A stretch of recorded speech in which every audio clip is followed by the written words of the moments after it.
ဟုတ်ကဲ့ပါဟိုဟာ thyroid hormone များစီတဲ့အကြောင်းရင်းတွေကဘာတွေလဲမှအဲ့ဒီတစ်ချက်ရှင်းပြပေးပါဟုတ်ကဲ့ပါthyroid hormone များစေတဲ့အချက်တွေအများကြီးရှိတယ်ပေါ့နော်အဲ့ဒီထဲမှာမှဆရာမတို့အဓိကအချက်၃ချက်ကိုဆရာမရွေးထုတ်ပြီးပြောရမယ်ဆိုလို့ရှိရင်ပထမဆုံးအများဆုံးအဖြစ်အများဆုံးကတော့ဒီမိမိရဲ့ခန္ဓာကိုယ်ကနေပြီးတော့ thyroid ကိုသွားပြီးတော့ဆွတဲ့ပဋိဖြစ်စီပေါ့များလို့ရှိရင်ဖြစ်တယ်ဆရာမတို့ခန္ဓာကိုယ်ကနေထွက်တဲ့ပဋိဖြစ်စီ antibody ဆိုတာထုံးစံတော့ဆရာမတို့ပြင်ပကနေပြီးတော့လာတဲ့ပိုးမွှားတွေကိုပြန်ပြီးတော့ခုခံတိုက်ခိုက်ဖို့အတွက်ထုတ်ထားတဲ့ antibody ပဋိဖြစ်စီတွေပေါ့ဒါပေမဲ့အဲ့ဒီ antibody ပဋိဖြစ်စီတွေကမျက်စိလေလှမ်းမပြီးတော့မိမိရဲ့ကိုယ်ပိုင်ပစ္စည်းဖြစ်တဲ့ thyroid ကိုသွားပြီးတော့ဆွလို့ရှိရင်တော့ဒီ thyroid gland ကနေပြီးတော့ thyroid hormone တွေထုတ်များလာတယ်အဲ့ဒါဒီ main အဓိကပါပဲဆရာမတို့ Graves' disease လို့ခေါ်ပါတယ်ဆိုတော့နောက်ဒုတိယအဖြစ်အများဆုံးကတော့ဒီ thyroid ကနေပြီးတော့အလုံးတွေဖြစ်လာတာပေါ့ဆရာမတို့အင်္ဂလိပ်လိုခေါ်ရင်တော့ thyroid adenoma ပေါ့တစ်လုံးနဲ့ရှိလို့ရှိရင်အလုံးတွေအများကြီးထွက်ရင်တော့ Martinodular goiter ပေါ့အဲ့လိုအလုံးတွေ thyroid hormone တစ်လုံးနဲ့ကဖြစ်ဖြစ်အများစုသော thyroid hormone thyroid gland မှာရှိတဲ့အလုံးအကျိတ်တွေကနေဖြစ်ဖြစ်ဟော်မုန်းအထုတ်များတယ်ဆိုလို့ရှိရင်လေ thyroid hormone များတဲ့ယောဂဖြစ်နိုင်ပါတယ်။နောက်နည်းနည်းရှားပါးတဲ့ယောဂတွေကတော့ဆေးတွေကြောင့်ပေါ့နော်။ဆေးတွေကြောင့်ဆိုဥမာအဖြစ် immunodrone ဆိုတာနှလုံးစီးချက်လွှဲရင်သုံးတဲ့ဆေးလူမျိုးပေါ့။အဲ့လိုဆေးလူမျိုးတွေသုံးလို့ရှိရင်လေတချို့လူတွေမှာ thyroid hormone များတဲ့ယောဂဖြစ်လာနိုင်ပါတယ်။ဟုတ်ကဲ့ပါဟုတ်ကဲ့ပါဒါဆိုရင်ပေါ့နော်ဒီ thyroid hormone များတဲ့ယောဂဟုတ်မဟုတ်ပေါ့နော်ဘယ်လိုစမ်းသပ်သိရှိနိုင်မလဲရှင်းပြပေးပါဟုတ်ကဲ့ပါအရန်ကောင်းတဲ့မိကုံးပါပဲဆရာမတို့ခုနဆရာမပြောခဲ့တဲ့လက္ခဏာတွေဖြစ်ပြီးဆိုလို့ရှိရင်လူတွေကစဉ်းစားပြီးပေါ့ငါ thyroid hormone များတဲ့ယောဂများဖြစ်နေပြီလားဆိုပြီးတော့ဆရာဝန်တွေနဲ့လာပြကြတယ်ပေါ့နော်လာပြကြလို့ရှိရင်ဆရာမတို့တကယ် thyroid hormone များလားမများလားဆိုတာကိုသိဖို့အတွက်အဓိကစစ်တာတော့သွေးပါအဲ့ဆိုသွေးထဲမှာဆရာမတို့က thyroid hormone ကိုဆရာမတို့ဘာတွေစစ်လို့ရှိလဲဆို thyroid ယောဂဖြစ်တဲ့လူတွေဆိုရင်သူတို့သိကြပါတယ် TSH က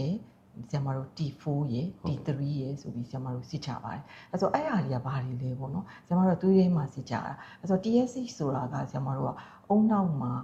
က်ရဲ့ pituitary ဆိုတဲ့အကျိတ်ကလေးပေါ့ gland လေးကနေထုတ်တဲ့ဟော်မုန်းဖြစ်ပါတယ်အဲ့ဒီဟော်မုန်းကသူကဒီ pituitary gland ကနေပြီးတော့ TSH ကိုထုတ်ပြီးတဲ့အခါကျတော့ဆရာမတို့ level မှာရှိတဲ့ thyroid gland ကနေပြီးတော့ thyroid gland ကနေပြီးတော့ thyroid hormone တွေထုတ်ဖို့သူက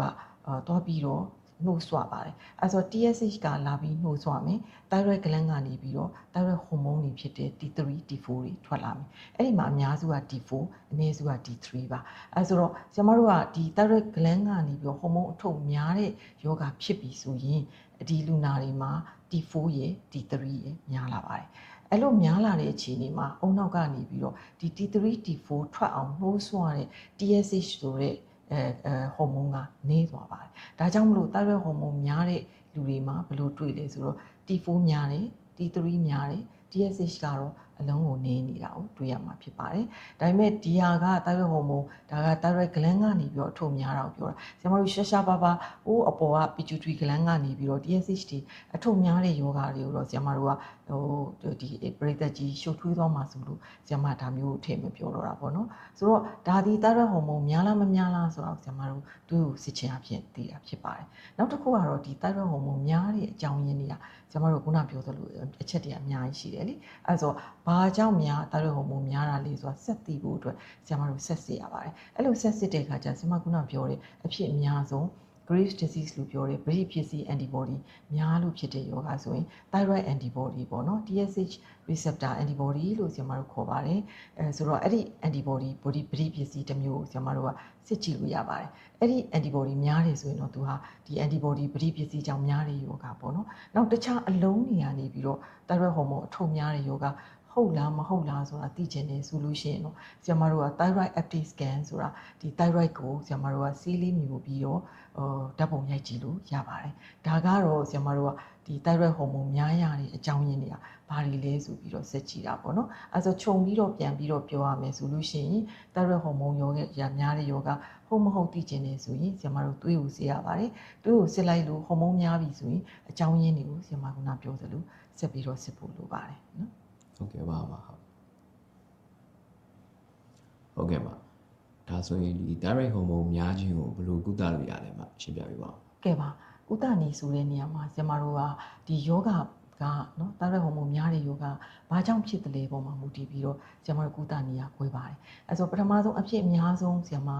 Graves disease လို့ခေါ်တဲ့ antibody များတာကြောင့်ဖြစ်တဲ့တာရက်ဟော်မုန်းများတဲ့ယောဂကိုကုတဲ့နည်းကိုဆရာမအရင်ဆုံးပြောပါမယ်အဲ့ဒီယောဂကိုကုတဲ့အခါကျဆရာမတို့ဒီယောဂနဲ့စတွေ့ပြီဆိုလို့ရှိရင်အများစုဆရာမတို့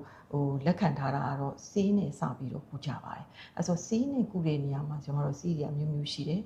ကာဘီမဇူမက်သီမဇူပရိုပါတိုင်ယူရီဆယ်ဆိုပြီးတော့ဆေးတွေမျိုးမျိုးရှိပါတယ်ဒီဆေးတွေကလူတစ်ယောက်နဲ့တစ်ယောက်ပေးရတဲ့ dose မတူပါဘူးအထူးဖြင့်ဘာပေါ်မှာအခြေခံပြီးတော့ဆရာမတို့ dose ကိုတွက်ချက်ပြီးပေးလိမ့်ရှိလဲဆိုသူ့ရဲ့ thyroid hormone များတာဘယ်လောက် level ထိများလဲပေါ့များပူများရင်ဆရာမတို့က dose များပေးလိမ့်ရှိပါတယ်အဲဆိုဒီဆေးပေးလိုက်တဲ့လို့ရှိရင်သူကဒီခန္ဓာကိုယ်ကနေပြီးတော့ထုတ်ပြီးသား thyroid hormone တွေအတွက်ကိုသူကသွားပြီးတော့ဘာမှအာနိသင်မရှိပါဘူးမထုတ်သေးတဲ့ thyroid hormone တွေကိုပဲသူကမထုတ်အောင်ပေါ့ထုတ်နေအောင်လုပ်တဲ့ဆေးတွေဖြစ်ပါတယ်ဆိုတော့အခါကျတော့ဆရာမတို့ဒီဆေးပေးလို့ရှိရင်များသောအားဖြင့်၄ဘက်ကနေပြီးတော့6ဘက်လောက်ကြာလို့ရှိရင်တော့ဒီ thyroid hormone များတဲ့လက္ခဏာတွေတော်တော်များသက်သာသွားလိမ့်ရှိပါတယ်အဲ့ဒီမှာဘာစမှာလဲဆိုတဲ့အခါကျတော့ကျမတို့လူနာတွေက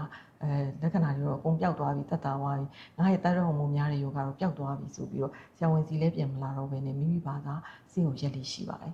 ဒီလိုရက်လိုက်တာအလွန်ပဲမှားပါတယ်ဘာဖြစ်လဲဆိုတော့ဆရာမတို့ဒီသွေးတွင်းကနေပြီးတော့ hormone ဓာတ်တွေရဲ့ level တွေကပုံမှန်ဖြစ်လာတာပဲရှိတယ်ယောဂပျောက်သွားတာမဟုတ်ပါဘူးယောဂပျောက်ဖို့ဆိုရင်ဆရာမတို့ကဘာလုပ်ရလဲဆိုတဲ့အခါကျတော့အနည်းဆုံး1နှစ်ခွဲ2နှစ်လောက်တော့ဒီဆေးကိုချိန်ပြီးတော့ပေးရပါတယ်အစောပိုင်းမှာဆေးများနဲ့ပေးမယ်ပြီးလို့ရှိရင် thyroidဒီသွေးကိုပြန်စစ်မယ် D3 D4 DSH တွေပြန်စစ်မယ်ပြီးရင်ဆေးကိုဆရာမတို့ကတပြေးပြေးချင်းပြန်ချိန်ညှိပြီးတော့လျှော့ရပါတယ်အဲ့လိုလျှော့မှသာသူကဒီလိုမျိုးတည်တည်ချာချာကုမယ်ဆိုလို့ရှိရင်1နှစ်ခွဲ2နှစ်ကုသပြီးလို့ရှိရင်ဆရာမတို့တစ်ဝက်လောက်ကပြောင်းနိုင်ပါတယ်တစ်ဝက်လောက်ကတော့တချို့တလေကတော့ပြန်ဖြစ်တတ်ပါတယ်အဲ့ဆိုဘလို့လူမျိုးတွေကပြန်ဖြစ်လဲဆိုတော့ဒီခန္ဓာကိုယ်ထဲမှာ antibody level တွေတအားများနေသေးတဲ့လူတွေဆိုရင်ဆေးရက်လိုက်ရင်ပြန်ဖြစ်ပါတယ်ဒါကြောင့်မလို့ဆရာမတို့ဆေးမရက်ခင်မှာ antibody ကိုဆရာမတို့ပြန်စစ်ဖို့ကအရေးကြီးပါတယ်ဆိုတဲ့အခါကျတော့ဒါက thyroid hormone အတွက်ကိုကုတဲ့ဆေးပေါ့နော်ဒီဆေးမှာဘာစူးကျိုးတွေရှိသလဲဆိုတဲ့အခါကျတော့ရှားပါးအဆိုးဆုံးဒီသူ့ရဲ့ဘေးထွက်ဆိုးကျိုးကတော့ဆရာမတို့သွေးဖြူတွေကျသွားတာပေါ့နော်ခန္ဓာကိုယ်ထဲမှာသွေးဖြူတွေကျလာတယ်ဆိုလို့ရှိရင်ဆရာမတို့လူကလေချောင်းနာလာတတ်တယ်ပြီးတော့ဖျားလာတတ်တယ်အဲဆိုတချို့ဆိုရင်ပါးစပ်ထဲအနာထွက်တာတို့ဝင်လျှောတာတို့ဖြစ်တတ်တယ်အဲဆိုပထမဦးဆုံးလက္ခဏာကတော့လေချောင်းနာတာပေါ့ဒါပေမဲ့ဆရာမတို့လေချောင်းနာတိုင်းတော့သွေးဖြူကျတာမဟုတ်ဘူးဒီဆေးတောက်နေတဲ့လူမှာလေချောင်းနာတယ်ဆိုလို့ရှိရင်တော့သွေးဖြူကျတာများဖြစ်မလားလို့ကိုဆရာဝန်နဲ့တော့ဆေးကိုရက်ပြီးတော့အမြန်ဆုံးပြန်ပြီးတော့လာပြီးတိုင်ပင်ဖို့လိုအပ်ပါတယ်နောက်တချို့ရှားပါးဒီအသေးရောင်တာတို့ဘာလို့ဖြစ်တတ်တယ်ဒါတွေကတော့ဆရာမတို့တေချာစောင့်ကြည့်နေမယ်ဆိုလို့ရှိရင်တော့အနည်းအရန်မကြည့်ပါဘူးအဲဆိုကိုကမျိုးလုံးတွေဝါလာတယ်စီးတွေဝါလာတယ်ရားလာတယ်ဒါမျိုးတွေဆိုလို့ရှိရင်လည်းကိုဆရာဝန်နဲ့ကိုပြန်ပြီးတော့တိုင်ပင်ဖို့လိုပါတယ်တခြားအစစ်ရောင်တာတို့အရန်မပြင်းထန်တဲ့ဗီဒီယိုဆူဂျူတချို့လည်းရှိတတ်ပါတယ်အဲဆိုဒီဟာကတော့ဆရာမတို့က thyroid hormone ကိုပြန်ပြီးထိန်းနေတာပေါ့နောက်တစ်ခုကကျတော့ဆရာမကပြောတယ်ထုတ်ပြီးသား thyroid hormone တွေကိုတွားပြီးတော့တားတာမဟုတ်တဲ့အတွက်ကြောင့်မလို့လူဟာပထမဦးဆုံးမှာတော့ဒီခုနပြောတဲ့လက္ခဏာတွေရင်တုန်တာတို့ဘာလို့တက်တာဖို့အတွက်ကစီးတက်တစ်ခုလိုပါတယ်အဲ့ဒီစီးကတော့ဆရာမတို့များသောအားဖြင့်သုံးတာကတော့ propranolol ဆိုတဲ့စီးပါဒီစီးကဆရာမတို့ကတောက်လိုက်မယ်ဆိုလို့ရှိရင်ခုနဆရာမပြောတဲ့ချွေးထွက်လွန်နာတို့လက်တုံနာတို့ရင်တုံနာတို့ဒါမျိုးတွေကိုထိနိုင်ပါတယ်ဒါပေမဲ့အဲ့ propranolol ဆိုတဲ့စီးကိုမတည့်တဲ့လူတွေရှိပါတယ်ဘယ်လိုလူနာမျိုးတွေလဲဆိုတော့ဆရာမတို့ပန်းနာရင်ကျယောဂရှိတဲ့လူတွေတို့နှလုံးမှာဒီစီးချက်မမှန်တဲ့လူတွေတချို့လူနာတွေပေါ့နော်ဒါမျိုးတွေဆိုလို့ရှိရင်တော့ဆရာမတို့ကတခြားဒီပန်းနာရင်ချက်မှာမထိစေတဲ့ဈေးမျိုးတွေဆရာမတို့ကရွေးပြီးတော့သုံးလို့ရပါတယ်